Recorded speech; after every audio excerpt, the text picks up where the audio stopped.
Many say that life is a game, but badminton is serious.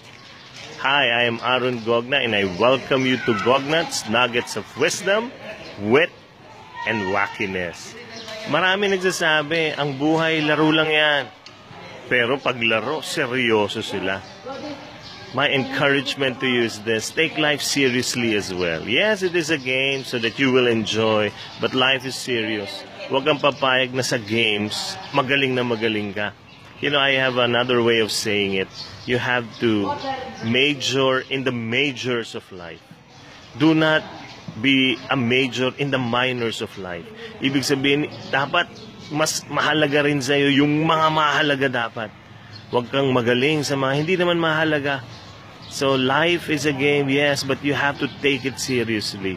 So I would like you to think about what are major or things that are very important to you. Are you just taking it like a game? Siniseryoso mo, inaayos mo. Like relationships, I believe relationships with your friends, with your loved ones are very serious. So hindi ito nilalaro-laro lang. Kasi pag nilaro mo, baka masira, baka mawala. Ano pa? Ay, pera, hindi yun nilalaro. Unless you're a sports person, pwede mong laruin, tapos kumikita ka pa. Pero these are serious stuff, serious things in life. So take it seriously. Yes, enjoy your life. But you cannot be majoring in the minors. My suggestion, my encouragement, my dear friend, is that you major in the majors of life. This is Aaron Gogna, and I thank you for watching Gognats.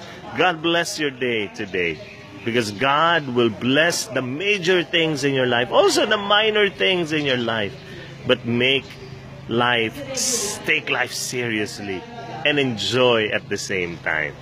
God bless you. Thank you for watching Gognats every single day. And thank you also for sharing this to all your friends. Please comment down below, because I'm reading all of them and responding as much as I can. Thank you so much and enjoy life. God bless you.